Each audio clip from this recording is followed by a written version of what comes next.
यह कहानी तीन भाइयों की है। तीनों भाइयों का आपस में बहुत प्यार होता था। ये तीनों भाई किसी एक गांव में रहते थे, मगर तीनों भाइयों का कोई रोज़गार नहीं था, इसलिए तीनों भाई बहुत ज़्यादा परेशान रहते थे। इन तीनों भाइयों के नाम थे राम, श्याम और गगन। गगन सबसे छोटा था, राम बड़ा था। तीनों भाई काम की तलाश में शहर निकल पड़ते हैं। शहर में आते हैं तो काफ़ी पूजा पाठ वाले ईमानदार लड़के थे, सीधे साधे लड़के थे। रास्ते में उनकी एक भेंट साधु से होती है। साधु महात्मा उनकी बातों से, उनसे देखकर बहुत ज़्यादा खुश होते हैं। बहुत ज़्यादा उनका जैसे कि देखभाल करते हैं। साधु उनकी देखभाल, उन्हें अपनी कुटिया में रख लेता है। वो वहाँ पर पूजा पाठ करने लगते हैं, मगर वो कहते हैं हमने सुबह यहाँ से चले जाना है क्योंकि हमें काम की तलाश है और काफ़ी सालों से हमें कोई काम यहाँ पे गांव में नहीं मिल रहा, भटक ही रहे हैं। तो वो कहते हैं कि जब चलने लगते हैं तो कहते हैं यहाँ पर हमारा कोई महल होता, कुछ घर होता, हम यहाँ पे रहते करते, यहाँ पे कितना खाली जगह है। तो वो सोच ही रहे होते हैं, तो जो साधु होता है उसके अंदर कोई शक्ति होती है या कुछ भी होता है, पूजा पाठ वो भी बहुत करता है, तो वहाँ पर एक महल सा बन जाता है।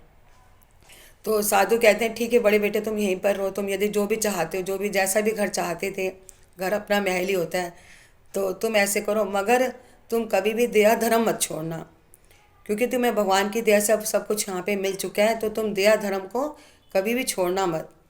तो कहते हैं ठीक है, मुझे सब कुछ इतनी मुश्किल मुश्किल से मिला, यहाँ पे मेरा घर भी बन गया, यहाँ पर मेरा काम धंधा भी शुरू हो रहा है, तो मैं अभी यहीं पे रहूँगा। अब छोटे बेटा जो महात्मा जी जो साधु थे उसे छोटे बेटे को, शाम को और गगन को लेके चल देते हैं आगे। तो आगे पहाड़ वहाड़ होते हैं, तो गगन कहता है यदि मुझे यहाँ पे बकरियों चराने का काम मिल जाता तो मैं यहाँ पे बकरी चराने लगता। अब उसे बकरियाँ भी वहाँ पे मिल जाती हैं, बकरियाँ मिल जाती हैं तो उसे ये भी काम मिल जाता है बकरी चराने का। खैर वो साधु जी फिर उस लड़के से ये कहते हैं शाम से कि बेटा दया धर्म मत छोड़ना।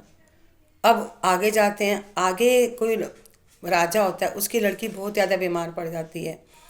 तो जो साधु महात्मा होते हैं वहाँ जाते हैं, उसके लड़की के कान में पता नहीं क्या मंत्र फूकते हैं कि लड़की बिल्कुल सही हो जाती है। सही हो जाती है तो राजा कहते हैं कि ठीक है, मैं जो तुम्हारे संग लड़का है मुझे बहुत पसंद है, अच्छा लड़का है, तुम इतने ज्ञानी ध्यानी हो, पाठ पूजा वाले हो, तुम्हारी वजह से मेरी लड़की सही हो गई, तो मैं ऐसे करता हूँ, मैं अपनी लड़की की शादी इस तुम्हारे गगन से कर देता हूँ। अब तीनों वो साधु से भी ये कहता है कि तुम दया धर्म मत छोड़ना, ठीक है। अब कुछ सालों बाद जो साधु था वो वेश अपना बदल कर पहले जाता है राम के पास। तो राम से कहता है मुझे कुछ खिला दो पिला दो। राम उसे समझ ही नहीं पाता, देख ही नहीं पाता कि ये वही साधु है। तो राम कहते हैं चलो हटो यहाँ से, हमारे यहाँ तो कुछ नहीं है खाने को, अच्छे खासे हो कमाने वाले। वो साधु तो वहाँ से हट जाता है, मगर राम का जैसा झोंपड़ी थी जिस जहाँ पे रहता था सब काम धंधा बंद हो जाता है। अब वो जाता है छोटे बेटे शाम, बीच वाले शाम के पास। तो शाम से भी कहता है कि मैं बहुत भूखा हूँ, मुझे कुछ खिला दो पिला दो, मैं सुबह का थका हुआ हूँ, जंगलों में भटक रहा हूँ। तो गगन भी जो शाम था वो भी मने कर देता है कि मेरे पास कुछ भी नहीं है, जाइए यहाँ से, हटिए यहाँ से, कमाओ अपना खाओ। वो वहाँ से भी चला जाता है, अब उसका भी काम धंधा बंद हो जाता है। अब वो जाता है छोटे बेटे गगन के पास। गगन भी वही, उसने वेश अपना धारण दूसरे रूप ले रखा था साधु ने, तो वो उसकी बहुत सेवा भाव करता है, बहुत ज़्यादा उसका मान सम्मान करता है। तो वो काफ़ी एकदम उसका काफ़ी उससे आमदनी होने लग जाती है, काफ़ी रिच हो जाता है और उन दोनों का काम धंधा बिल्कुल बंद हो चुका होता है।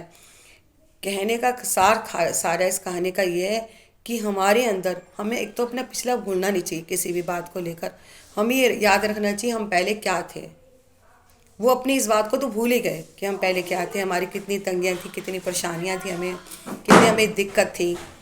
अब उनके अंदर दया भावना तब आई, जब तक गरीब थे तब तक दया भावना थी, ईमानदार थे। जहाँ उनके पास पैसा आया सब कुछ उन्होंने छोड़ दिया। छोटे बेटे ने इस बात को ध्यान रखा तो वो हमेशा ही अमीर। हमारे अंदर दया भावना जरूर होनी चाहिए। यदि हमारे अंदर दया भावना नहीं है तो हम जानवर हैं, इंसान नहीं हैं। दया भावना जरूर होनी चाहिए, हमें सबके प्रति दया करनी चाहिए, चाहे जानवर हो चाहे इंसान हो। ये